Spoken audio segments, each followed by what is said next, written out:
आज हूँ रविवार। चलतु आज लंच मेनू रे कौन अच्छी देखा और बनइबा। लंच रे आज बन चिकेन रेडी रही मसला फसला रेडी है पियाज कटा है। चलतु बनइबा।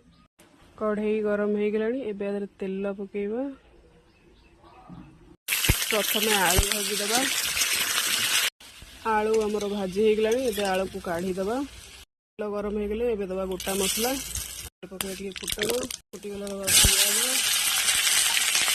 पियाज भलसे भाजी हो गला गोल्डन कलर हो गला ए पकईदबा आधे मसला देदबा।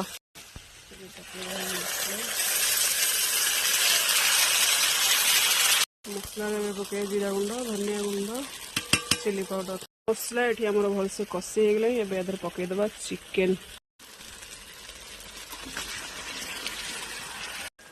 बर्तमान आमर चिकेन प्राय कषी हो गला आलू पकईदबा।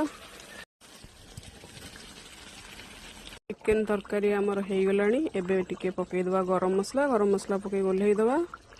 ओल्लई दे सारापर साधा करिया। आज एत जोर गरम हो छिड़ा हो साधा करने इच्छा नहीं जाऊँ इंडक्शन से डाली आलू छुंक करदेवी खाई दौरान आज रोषे समाप्त एवठू।